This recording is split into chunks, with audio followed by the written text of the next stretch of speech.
நபிகள் நாயகம் ஸல்லல்லாஹு அலைஹி வஸல்லம் அவர்கள் சொல்லுகிறார்கள், மனிதர்களிலே சிறந்தவன் மனிதர்களுக்கு அதிகமாக பயன் தரக்கூடியவன்.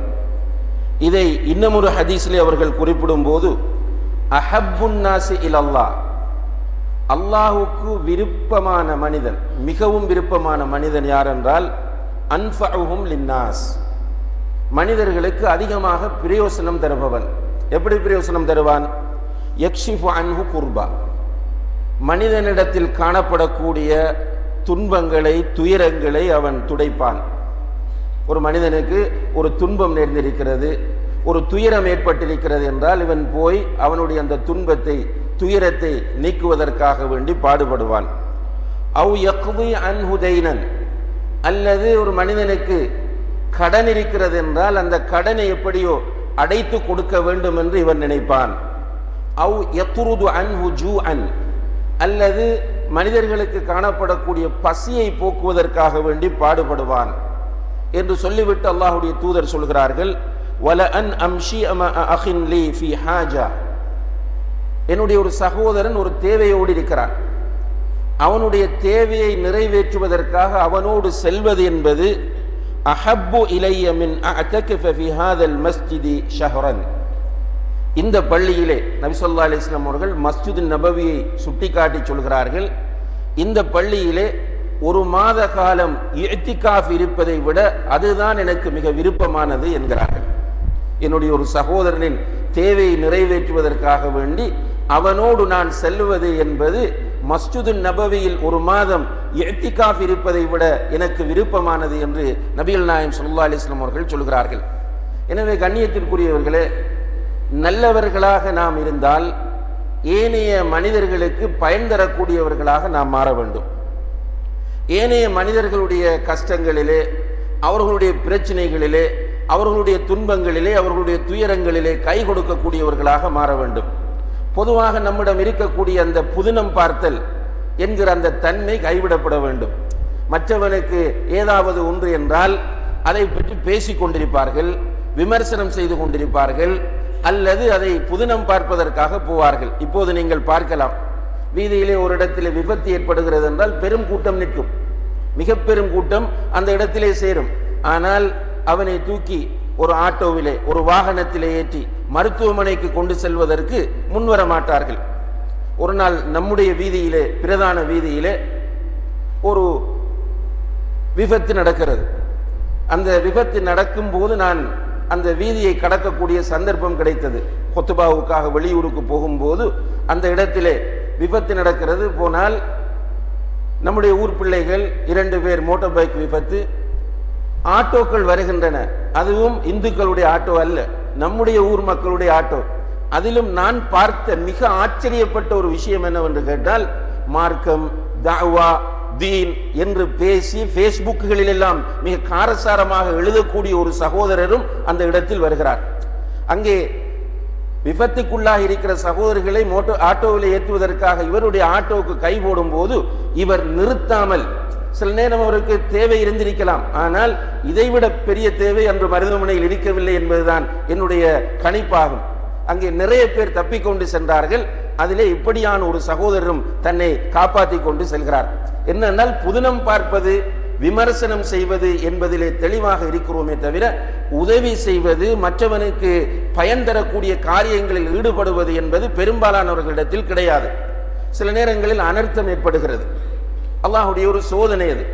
அனர்த்தம் ஏற்பட்டால் அல்ஹம்துலில்லாஹ் இப்படியான நல்ல மக்கள் சிலர் களத்துக்கு வருவார்கள். வந்து மக்களுக்கு என்ன உதவி செய்ய வேண்டுமோ செய்வார்கள். அவர்களை அந்த அனர்த்தத்திலிருந்து காப்பாற்றுவார்கள். அவர்களுக்கு உணவு கொடுக்க வேண்டும் என்றால் அதற்குரிய ஏற்பாட்டை செய்வார்கள். அவர்களுக்கு மருத்துவ உதவிகள் செய்ய வேண்டும் என்றால் செய்வார்கள். இன்னும் ஒரு பெரும் கூட்டம் இருக்கிறது. எப்படிப்பட்டவர்கள் என்றால், நம்முடைய ஊர் பாசையில் சொல்வதாக இருந்தால் வைக்கல் கந்தலில் படுக்கக்கூடிய நாய்களை போன்றவர்கள். அவர்கள் செய்யவும் மாட்டார்கள், செய்ய விடவும் மாட்டார்கள். செய்கிறவர்களை பற்றி மிக மோசமான விமர்சனங்களை ஆதாரங்கள் இல்லாமல், உறுதிப்படுத்தப்படாமல் ரோட்ல போற வார செய்திகளை எல்லாம் கேள்விப்பட்டு அவர்களை தொல்லைப்படுத்தி கொண்டிருப்பார்கள். ஆனால் அவர்கள் செய்யவும் மாட்டார்கள் என்பது மிக கவலையான விஷயமாகும். எனவே அன்புள்ள சகோதரர்களே, அல்லாஹ்விடத்தில் நல்லவர்களாக இருக்க வேண்டும் என்றால் நாம் மக்களுக்கு பிரயோசனம் தரக்கூடிய காரியங்களை அதிகமாக செய்ய வேண்டும். வேறு வார்த்தையில் சொல்வதாக இருந்தால் பொது பணிகளில் கூடுதலாக ஈடுபட வேண்டும். இப்போ சமுதாயத்தில் வந்தால் ஃபித்னா தான் தெரிகிறது. நல்லது செய்ய வருகிறவர் சோதனைகளை சந்திக்கிறார். அவர் பள்ளிவாசல் தலைவராக இருக்கலாம், பள்ளிவாசல் நிர்வாகியாக இருக்கலாம், அல்லது ஊரிலே சில அனர்த்த முகாமைத்துவ குழுக்களை உருவாக்கி செயற்படுகிறவர்களாக இருக்கலாம், அல்லது இஸ்லாமிய பணிகளில் ஈடுபடுகிறவர்களாக இருக்கலாம். உங்களுக்கு தெரியும், நம்முடைய சமுதாயம் அவர்களை தொல்லைப்படுத்தி கொண்டே இருக்கிறது. அவர்களும் மன உளைச்சலுக்கு உள்ளாகிறார்கள் தான். இருந்தாலும் கூட அல்லாஹ்வுடைய தூதர் என்ன சொல்கிறார்கள் தெரியுமா? மக்களுடைய தொல்லைகளுக்கு பயந்து ஒதுங்குகிறவனை விட, மக்களுடைய தொல்லைகளுக்கு பயந்து மக்களை விட்டு ஒதுங்கி தனியாக உட்கார்ந்து இருக்கிறவனை விட மக்களோடு சேர்ந்து அவர்களுடைய தொல்லைகளை பொறுத்துக் கொள்பவன் தான் சிறந்த மனிதன் என்று நபிகள் நாயகம் ஸல்லல்லாஹு அலைஹி வஸல்லம் அவர்கள் சொல்கிறார்கள். எனவே இவர்கள் சொல்லுவதை சொல்லட்டும், ஏசுவதை ஏசட்டும். ஒரு ஆறுதலுக்கு நாம் என்ன சொல்லலாம் என்றால், நபிகள் நாயகம் ஸல்லல்லாஹு அலைஹி வஸல்லம் அவர்களை விமர்சனம் செய்யும் போது நபி ஸல்லல்லாஹு அலைஹி வஸல்லம் அவர்கள், நான் பல தடவைகள் குத்துபாக்களிலே குறிப்பிட்டிருக்கிற ஒரு ஹதீஸ் தான், அவர்கள் புகாரியிலே வருகிற ஹதீஸ். ஒரு பங்கீடு செய்கிறார்கள். சஹாபாக்கள் மத்தியிலே இருந்த சில சதக்காக்கள் வந்திருக்கிறது. அந்த சதக்காக்களை பங்கீடு செய்யும் போது ஒருவராக அவருடைய பங்கை எடுத்துக்கொண்டு போகிறார். போகும்போது வழியிலே ஒருவர் நின்று கொண்டு அவரை ஹதீஸ்களை அறிஞர்கள் அடையாளப்படுத்தும் போது அவர் ஒரு முனாஃபிக் என்று சொல்கிறார்கள். அவர் இடையிலே போகும்போது நிற்கிற மக்களை சந்தித்து சொல்கிறார், ரசூலுல்லாஹி அலைஹி வஸல்லம் பங்கு வைப்பது சரி, ஆனால் நீதமாக நடக்கவில்லை. அவருக்கு தெரிந்தவர்களுக்கு, அவருக்கு நெருக்கமானவர்களுக்கு அதிகமாக கொடுக்கிறார், ஏனையோருக்கு அவர் அநியாயம் இழைக்கிறார் என்று சந்தில போய் நின்று விமர்சனம் செய்கிறார். இதை கேட்டுக்கொண்டிருந்த நபித்தோழர் ஒருவருக்கு கோபம் வந்து விட்டது. உடனே சொன்னார், முகத்திலே சொன்னார், இதை அல்லாஹ்வுடைய தூதரிடத்திலே போய் நான் சொல்லுவேன் என்று சொல்லிவிட்டு ரசூலுல்லாஹி அலைஹி வஸல்லம் அவர்களிடம் ஓடோடி வந்து, யா ரசூலல்லாஹ், இப்படி ஒருவர் பேசிக்கொண்டு போகிறார் என்று சொன்னபோது அல்லாஹ்வுடைய தூதர் ஸல்லல்லாஹு அலைஹி வஸல்லம் அவர்களுடைய முகம் மாதுளம் பழம் போன்று கோபத்தினால் சிவந்தது. மிக கடுமையாக ஆத்திரப்பட்டார்கள், கவலைப்பட்டார்கள். நிச்சயமாக இப்படி செய்யக்கூடியவர்களுக்கு கவலையும் ஆத்திரமும் வருவது தவிர்க்க முடியாது. ஏனென்றால் நிறைய தியாகங்களை அவர்கள் செய்திருப்பார்கள். இப்படி பேசிக் கொண்டிருக்கிறவர்களுக்கு அது ஒன்றும் புரியாது. எனவே ரசூலுல்லாஹி அலைஹி வஸல்லம் அவர்களுடைய முகம் அப்படி செவந்து கோபம் வருகிறது. இருந்தாலும் அவர்கள் ரியலைஸ் பண்ணுகிறார்கள். எப்படி சொன்னார்கள் தெரியுமா? லகது ஊதிய மூசா அக்ஸர மின் ذلك ஃபஸபர். மூசா அலைஹிஸ்ஸலாம் அவர்கள் இதைவிட கடுமையாக சோதிக்கப்பட்டார்கள், அவர்கள் பொறுமையாகத்தான் இருந்தார்கள் என்று தனக்குத்தானே சொல்லிக் கொண்டு ஆறுதல் அடைந்தார்கள் என்பதை புகாரியிலே பார்க்கிறோம். இப்ப நாமும் என்ன செய்ய வேண்டும்?